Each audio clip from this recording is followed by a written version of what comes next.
There are mysteries that live in the archives, strange, half-forgotten stories that don't fit anywhere. They sit between science and myth, waiting for someone to look closely again. This is one of them. In 1799, a man was locked in a prison cell in Liverpool, England. He wasn't dangerous, not in the ordinary sense. He didn't kill or steal or shout. He was polite, calm, even gentle. And yet, he frightened everyone who met him.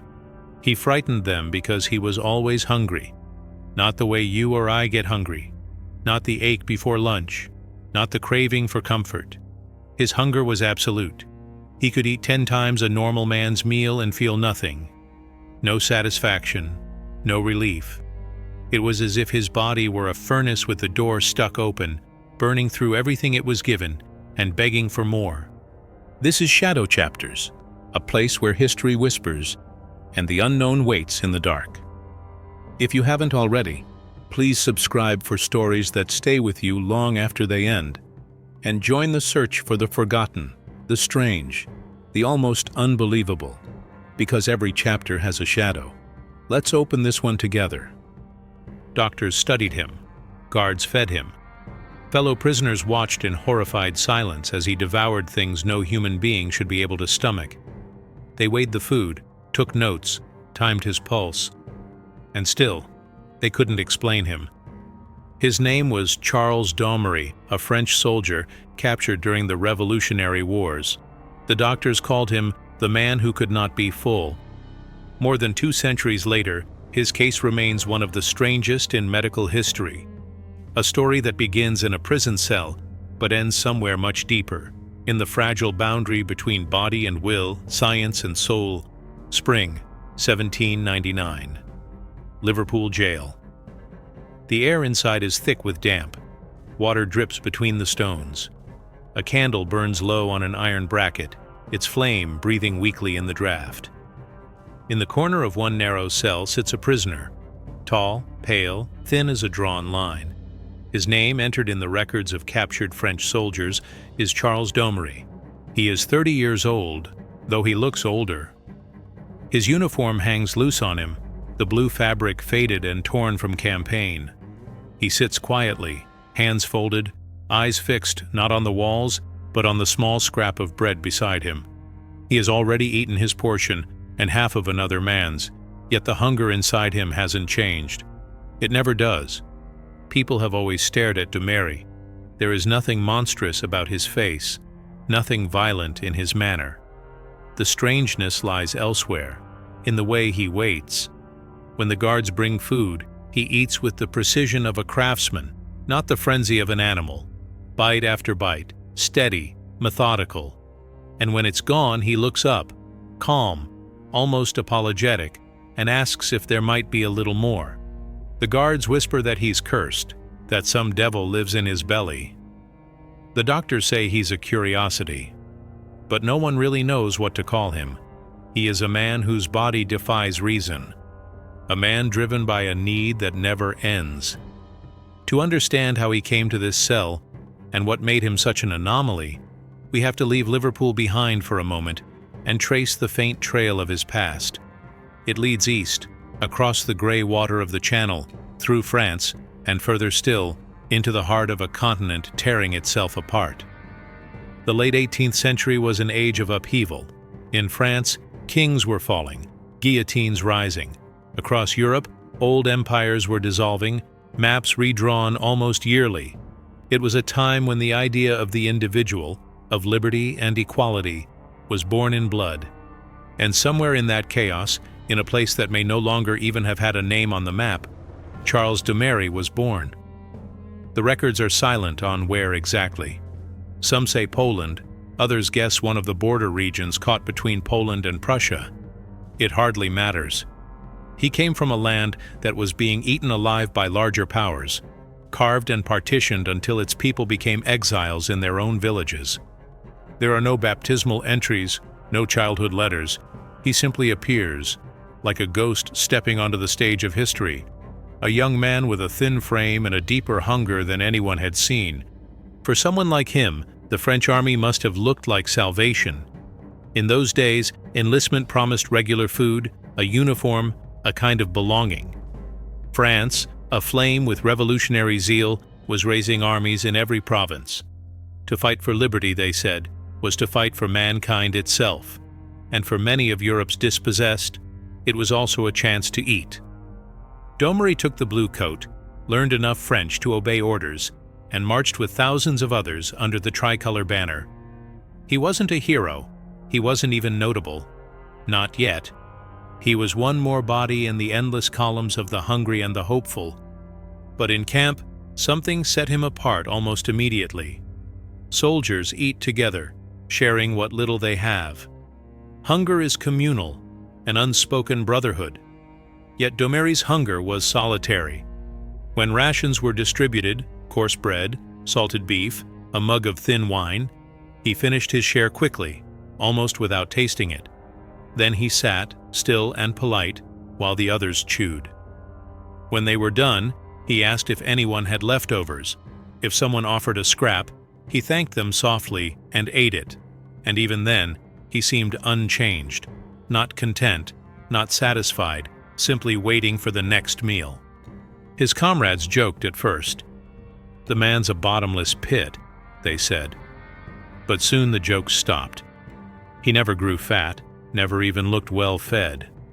The more he ate, the leaner he seemed, as though the food vanished into some invisible furnace inside him. War is a cruel accountant. Every army measures its survival in rations and powder. A man who eats for 3 quickly becomes a problem. Officers began to notice Domery's disproportionate consumption. He was respectful, diligent, and strong, but he devoured supplies faster than any unit could afford. Still, no one knew what to do with him. You can discipline a thief, but how do you punish a stomach that refuses to be filled? By 1798, France was fighting on every front, against Austria, against Britain, across seas and mountains. To weaken their oldest enemy, the French Directory planned a desperate expedition to Ireland, hoping to spark a rebellion against British rule. The fleet they gathered was small and ill-prepared, a mix of frigates and troopships. Among the soldiers loaded onto one of those vessels, a 74-gun ship of the line called Hoche, was Charles Domery. For him, perhaps, it was a chance to start again. Far from officers who eyed him as a nuisance, he boarded the ship with his regiment, carrying his musket and little else. The voyage would prove disastrous. The Hoche left port under grim skies. Storms stalked the convoy almost immediately, scattering the smaller ships. Men grew seasick, the decks slick with vomit. Food spoiled, water turned foul. Hunger became a daily companion for every man aboard, except one, for whom hunger was as constant as breathing. Domery's appetite alarmed the crew. When rations were cut, he begged for extra portions, offering to work double shifts, to scrub decks, to do anything for more food. At times he was seen gnawing on raw meat from the storage barrels, the salt still crusted on it. One sailor swore he caught him chewing a candle stub when nothing else was available. The rumor spread through the ship like a contagion. There was a man among them who could eat endlessly, a man the sea itself could not fill. Then came battle. The French expedition was intercepted off the coast of Donegal by a powerful British squadron under Admiral Warren. The fight was brutal and short. Cannon fire split the air, oak shattered like bone. The Hoche, outgunned and surrounded, took the worst of it. Smoke smothered the decks, blood mixed with seawater and gunpowder. When the white flag finally rose above the splintered mast, more than half the crew were dead or wounded. Among the survivors was Charles Domery, uninjured, expressionless, his stomach once again empty. Captured French soldiers were considered valuable. They could be exchanged, interrogated, or simply removed from the war. The British herded them onto prison hulks, decommissioned ships moored in harbor, their holds converted into floating cells. Conditions were horrific. The air was thick with the stench of sickness and rot. Food was scarce. Hard bread, thin soup, sometimes nothing. For Domery, captivity changed nothing. His hunger was not born of circumstance, it was his natural state. He ate his ration within minutes, then searched for scraps. Other prisoners began to whisper about him, uneasy.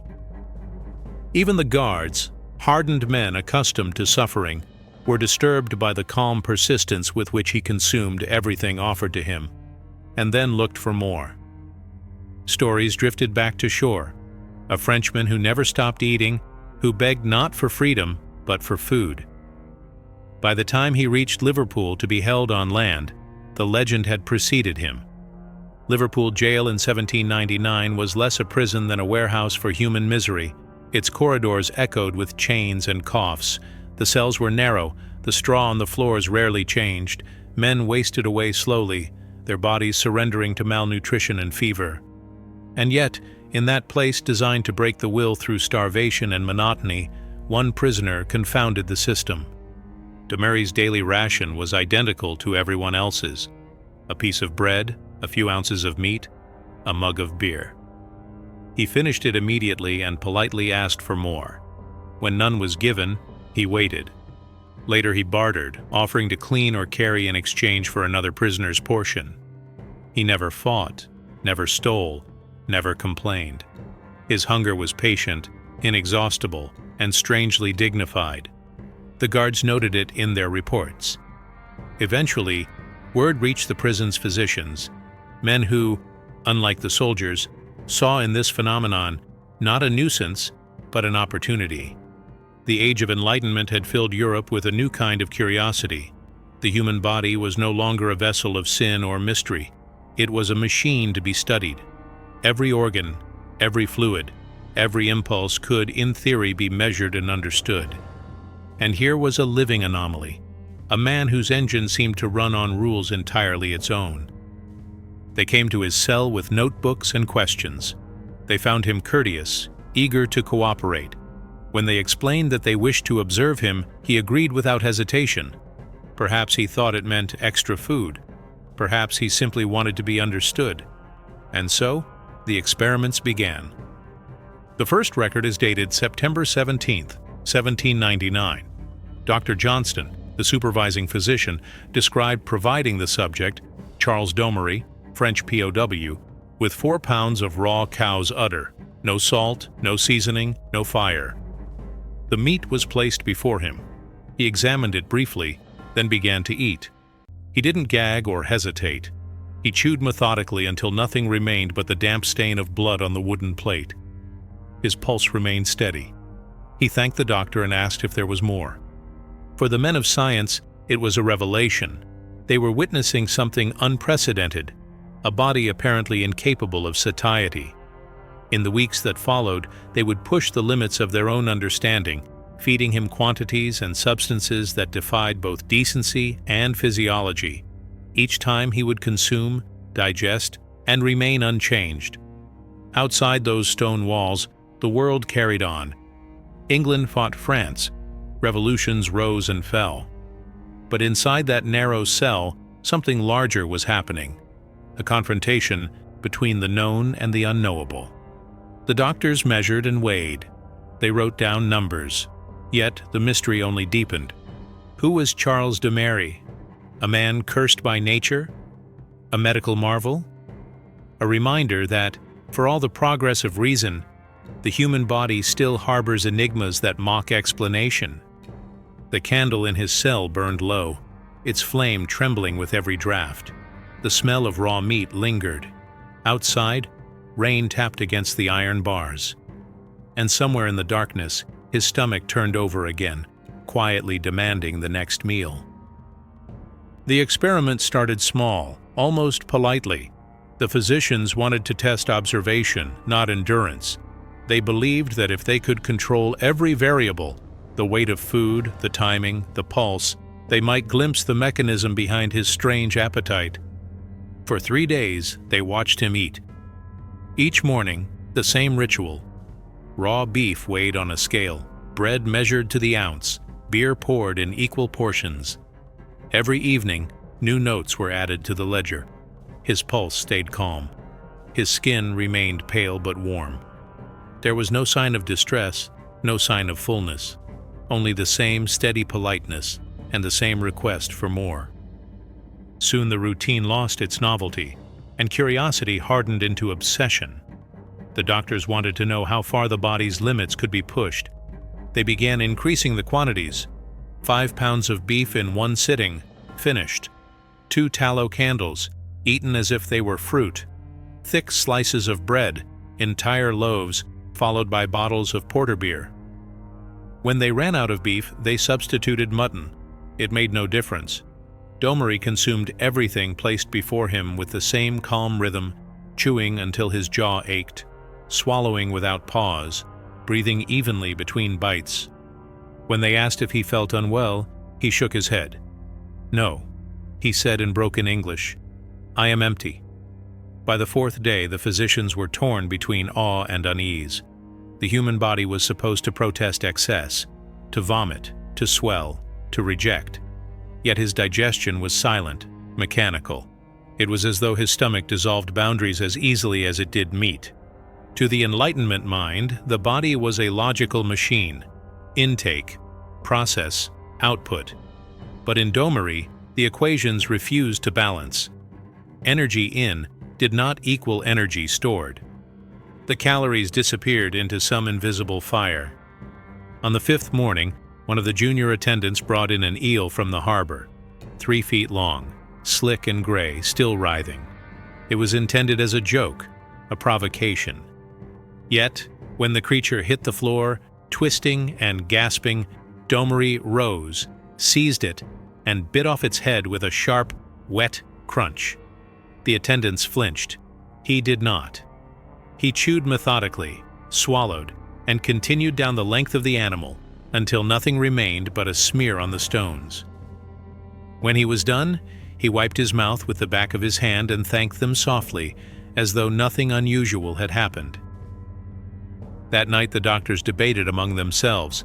Some insisted it proved nothing, that extreme hunger could drive anyone to extremes.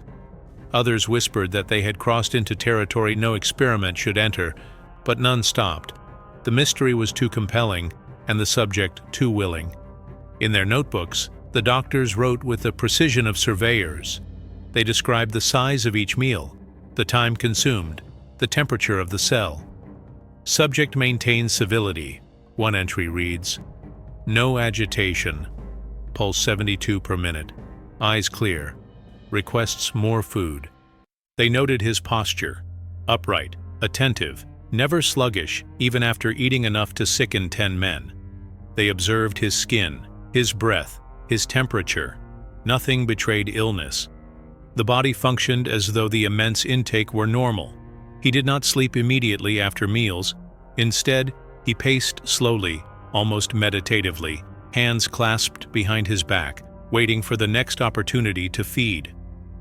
One physician compared him to a candle flame, steady, consuming, converting everything to heat and light, leaving no residue. "A living furnace," he wrote, "of inexplicable economy." Days stretched into weeks. The novelty of the spectacle began to fade, replaced by a grim routine. Guards brought food, the prisoner ate, the doctors measured. But the question remained unanswered. Why? They tried withholding food to see how deprivation affected him. 12 hours, 24, 36. In most men, starvation produces weakness, irritability, pleading. Domery showed none of it. He sat quietly on his cot, hands folded, eyes half closed. When they asked how he felt, he said, "Hungry, always." When they finally brought him another slab of meat, he ate at the same calm pace as before. No desperation, no frenzy. It was as though his hunger existed on a different axis of time, constant and unchanging. The doctors were impressed by his composure. One noted that his demeanor would befit a clergyman rather than a glutton. Another confessed in his private diary that he felt a kind of pity. "To live thus," he wrote, "in perpetual need, is to know no peace." Not all the tests were so restrained. Enlightenment curiosity was often cruel. One day a guard, half amused, half terrified, produced a small mewling cat from the prison yard. No one recorded who gave the order or whether there was any order at all. The animal was placed in the cell. What followed was mercifully brief. Domery killed it instantly, skinned it with the knife they had provided, and ate the flesh raw. There was no savagery, no laughter, only the sound of chewing, steady and unhurried. The doctors tried to maintain detachment, but the event left a mark. In later writings, they would justify it as necessary observation, yet their language faltered around that moment. They called it a decisive demonstration of the patient's condition, but the words tremble on the page. Afterward, Domery seemed unaffected. He thanked them again and asked for beer. They gave it to him. He drank, wiped his mouth, and sat down, quiet as before. What disturbed the doctors most was not the act itself, but the man's serenity. There was no trace of madness in him, no hint of frenzy or shame. He did not take pleasure in eating. He simply obeyed. The hunger was not emotional or moral. It was mechanical. His mind appeared detached from his body's need, watching it as one might watch the ticking of a clock. And that was the paradox they could not escape. If the body is a machine, who, then, is the operator? When appetite overwhelms will, where does the self reside? Each observation forced them deeper into philosophy than medicine. Their instruments measured pulse and temperature, but not meaning. In Domery, they confronted the limits of reason itself. The physicians debated causes in the candle-lit corridors of the jail. One blamed a disorder of the stomach, a failure of digestion causing false hunger. Another argued it was a disease of the nerves, a misfiring of signals between the gut and the brain. A third proposed the presence of a parasite, some invisible worm consuming his sustenance before it reached the blood. None could prove anything. They performed crude inspections, examining his tongue, pressing their hands against his abdomen, listening for unusual sounds. Everything appeared ordinary. The mystery only deepened. By the second month, Domery's reputation had spread beyond the prison walls. Local surgeons, scholars, even curious clergy requested permission to witness the phenomenon. They arrived with notebooks and skeptical expressions, leaving pale and silent after seeing him consume 8 pounds of raw meat without discomfort. One visitor, a naval officer, described the scene as less like watching a man eat than watching a process of nature in motion. The guards began calling him the Ghost. He frightened them not through violence, but through calm persistence, a reminder that the human form could harbor something utterly alien. Winter settled over Liverpool, gray and wet. The damp crept into the stones, candles sputtered in the drafts. Still, the experiments continued. Domery remained compliant, grateful even. When asked why he agreed to these endless tests, he shrugged. "If I eat, I live," he said simply. "If I do not, I die." The doctors brought him new foods: salted fish, raw organs, cooked meat, vegetables. None satisfied him. The only constant was the quantity. He ate roughly 20 pounds of food a day, yet his weight hardly changed. His muscles were lean, his veins visible beneath the skin, his eyes clear. By any measure, he should have been dead from exhaustion or digestive failure. Instead, he seemed timeless, as though sustained by the mystery itself. For all their fascination, the physicians were men of their century, orderly, moral, and convinced that nature was ultimately knowable.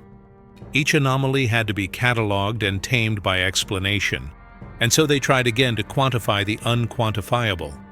They measured his pulse before and after meals. No significant change. They noted his temperature, slightly elevated but steady. They checked his respiration. Normal. The body gave up no secrets. Frustration crept into the reports. The subject remains civil and lucid, one wrote, yet continues to exhibit an appetite wholly disproportionate to his frame. We are at a loss to assign cause. Another concluded simply, nature sometimes plays with our understanding. Outside, the Enlightenment was dawning into the industrial age. Steam engines roared, factories multiplied, and the language of machinery seeped into every science. But within that prison cell, a single body mocked the new faith in mechanism. The more the doctors measured, the less they understood. Some began to see Domery not as a patient, but as a metaphor, a symbol of human limitation. He consumed endlessly, yet gained nothing. Was that not, in some small way, the story of humankind itself? The endless appetite for progress, for understanding, for more? Late one night, after the others had gone, Dr. Johnston remained by the candlelight, staring at the sleeping prisoner. He noted how peaceful the man looked, how thin his face had become. In that quiet moment, the physician felt a strange sympathy, a recognition that the hunger in that cell was not so different from the hunger driving every experiment, every equation, every act of curiosity. Both were attempts to fill a void that could never truly be filled. As winter thawed into a muddy spring, the Liverpool case file grew thick with notes and measurements. Yet the conclusion was always the same. No conclusion at all. The doctors could describe what they saw, but not why it happened.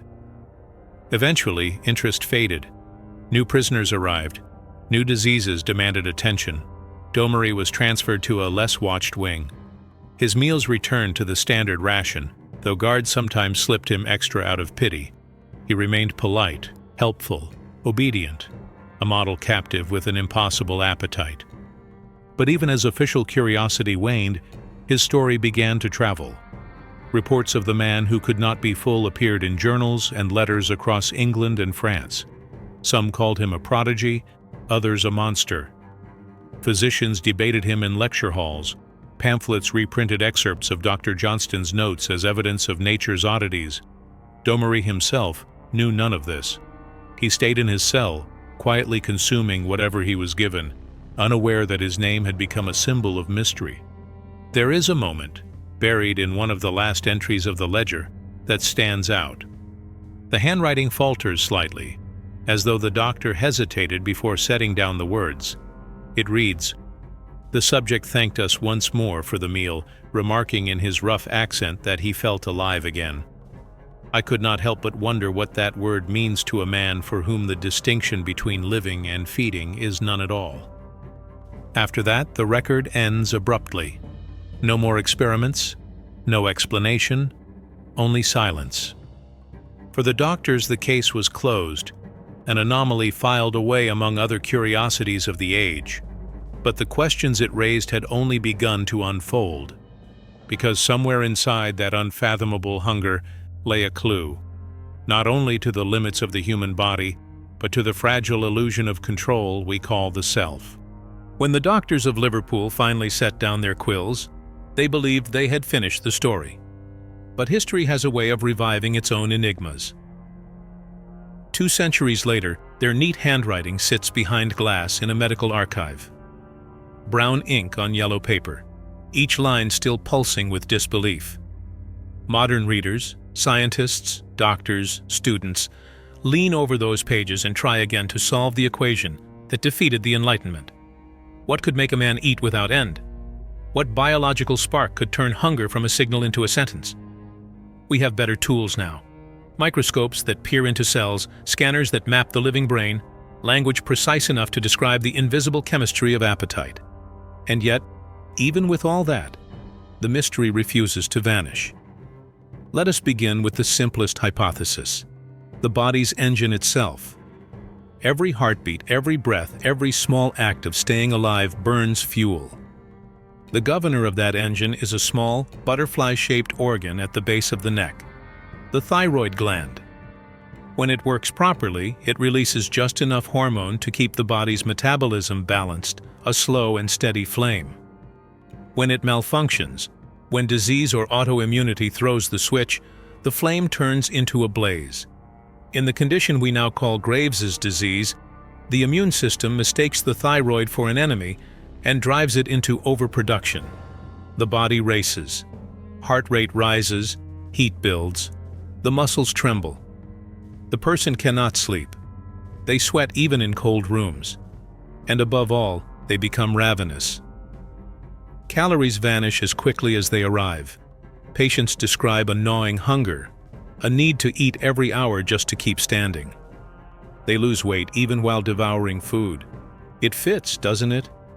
Domery's thin frame, his steady pulse, his constant craving, each one echoes the outline of hyperthyroidism, a disorder that turns the human body into its own furnace. And yet, the fit isn't perfect. Even the most severe cases burn bright but short. Untreated, they collapse into exhaustion, heart failure, delirium. Domery endured for months, perhaps years, with no weakness, no fever, no trembling hands. His was not a fire out of control, but a machine that ran smoothly at an impossible speed. So we look deeper, higher, toward the command center of the body. At the base of the brain lies a small knot of tissue no larger than a grape, the hypothalamus. Here, hunger is born. When the stomach empties, it releases a hormone called ghrelin that whispers to the hypothalamus, "Eat." When fat cells are satisfied, they answer back with leptin, telling it, "Enough." It is a delicate conversation, constant and precise. But if the wires are cut, if disease, trauma, or birth defect silence one of those voices, the conversation becomes a shout that never ends. Some people suffer damage to the ventromedial nucleus of the hypothalamus, the region responsible for satiety. Their brains never receive the message that the stomach is full. They eat until pain stops them, then start again. In most cases, the body responds by storing the excess. The person grows enormously, trapped in a feedback loop of hunger and weight. But imagine for a moment the opposite. A broken off switch, paired with a metabolism that burns fuel too quickly to store it. A body that demands food while consuming it at double speed. A mind fully aware of the absurdity yet powerless to resist. Could that have been Charles Domery? A man whose neural circuitry had welded itself into perpetual demand? There are other, rarer explanations. A tumor pressing on the hypothalamus, an infection, encephalitis, scarring the brain tissue, a congenital disorder affecting the hormones that control digestion. Each theory brings us closer and farther at once, closer to understanding the mechanism, farther from touching the man himself. Because even if we could run an MRI on that prisoner from 1799, what would it show us? A bright patch of damaged cells, perhaps, a clue in the shape of light. But would that explain the calm politeness, the gratitude, the absence of despair? Would it explain why, when food was withheld, he simply waited instead of raging? Biology can map appetite, but it cannot yet chart composure. Doctors today might also consider the possibility of a massive tapeworm or other intestinal parasite. Such creatures steal nutrients directly from the gut, leaving their host constantly hungry. But parasites leave evidence: pain, anemia, fatigue, and Domery displayed none. He was alert, strong, tireless. Whatever devoured his food was not a stowaway inside him. It was him. There is another clue hidden in what he chose to eat. When he consumed tallow candles, he wasn't behaving irrationally. He was obeying the logic of starvation. Fat contains more energy than any other food. To a body starved at the cellular level, wax might look like salvation. The taste of disgust disappears when the need is absolute. He was, in his own way, a scientist of necessity, discovering calories wherever they hid. Even with all these modern lenses, something refuses to resolve. The numbers balance, but the picture stays blurred. It is as though each diagnosis circles a center it can never reach. Perhaps that is why the case continues to haunt physicians, because beneath the metabolic equations lies a deeper question. If the brain commands hunger, and the stomach obeys, what becomes of choice? At what point does the will vanish beneath the chemistry of need? Domery's composure makes that question unbearable. He wasn't possessed or deranged. He was lucid, courteous, aware of what was happening to him. He knew he was being watched, measured, judged, and still he obeyed the command that came from within. Picture him as he must have looked to those physicians. A thin man in a narrow cell, sitting on his cot with hands resting neatly on his knees. The candlelight flickers across his face. They ask him how he feels. He says, "Hungry." They bring food. He eats. They take his pulse. He thanks them. They leave. The door closes. In the silence that follows, he listens to his own heartbeat and waits for it to fade into the next ache of emptiness. Narrator: in the centuries since, medicine has conquered diseases once thought divine. Plague, smallpox, cholera. We have charted the genome, mapped the brain, transplanted organs. And yet hunger, this most basic of sensations, remains partly a mystery. We can describe it chemically, but not philosophically. We can suppress it with drugs, but not erase its symbolism. It is the body's reminder that we are dependent, unfinished, vulnerable. That is what makes Domery so unsettling. He lived in a state most of us experience only briefly, a hunger that defines existence. For him it was constant, unending, a perfect mirror of mortality itself. Modern psychologists sometimes use the term drive to describe such forces, biological imperatives that operate below consciousness. But the word drive feels too mechanical for what happened in that cell. There was something almost spiritual in the man's patience, a terrible serenity. He did not fight the hunger, he accompanied it. He lived as its witness. That paradox of peace inside torment has drawn not only scientists, but philosophers and theologians to his case. Some have called him a saint of appetite, a man stripped of all illusions about control. Others see him as a cautionary figure, proof that freedom ends where biology begins. Between those two readings lies the uneasy truth. He was both victim and teacher. Imagine a contemporary clinical setting. A man like Domery is admitted to a modern hospital. He undergoes blood tests, imaging, biopsies. Doctors gather around monitors instead of candles. They nod, they theorize, they prescribe. Perhaps they even find the culprit, a mutation, a hormone imbalance. They correct it with surgery or drugs. The hunger fades. The man eats a normal meal for the first time and stops halfway, astonished by the sensation of fullness. But something else fades with it, the strange clarity that comes from living at the edge of need. For all its suffering, that endless appetite also stripped life of illusion. Every moment was reduced to a single truth: survival. When the hunger ends, the mystery of meaning returns. Maybe that is why the story of Charles Domery endures, not as a medical puzzle to be solved, but as a mirror held up to the rest of us, showing what happens when one of our simplest instincts is magnified until it becomes destiny. If we could speak to him now, across the centuries, what would we ask? Would we inquire about symptoms and digestion? Or would we ask something more human? What it felt like to be ruled by a need that never slept? Perhaps he would smile his faint, courteous smile and answer, "It felt like being alive." Because for him, hunger wasn't an interruption of life. It was life. Every heartbeat was a reminder. Every breath carried the same message: continue. Science can go no further without trespassing into philosophy. But that is where his story inevitably leads. Because if hunger can erase will, then will itself may be nothing more than another hunger, one for meaning, for control, for explanation. The doctors of Liverpool thought they were studying an appetite.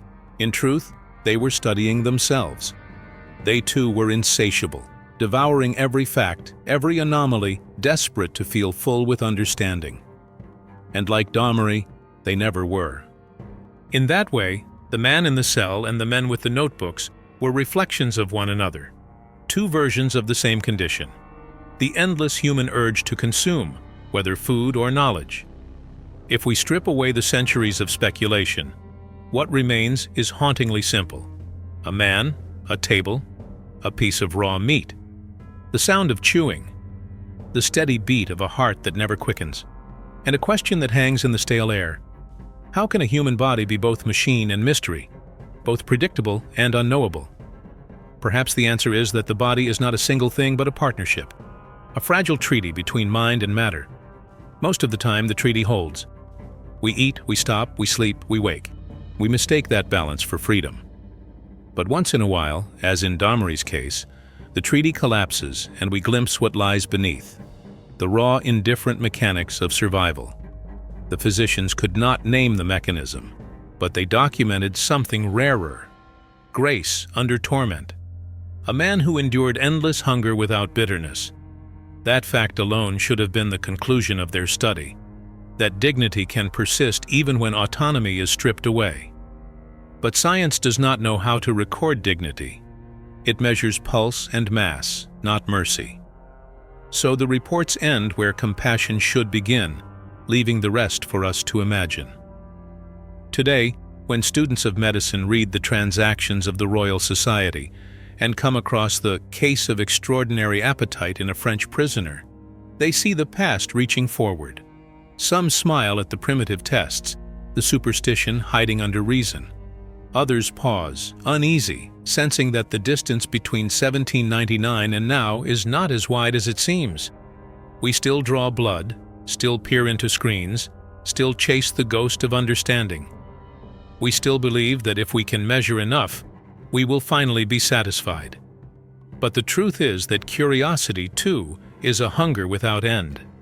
And in that sense, we are all descendants of Charles Domery. The story of Charles Domery ends in silence. A man swallowed by time, his hunger echoing long after his name disappeared. But questions like his never die. If stories like this one make you wonder, if they remind you how thin the line is between reason and mystery, then stay with us. Subscribe, share, and keep listening. Because the strangest stories are always true.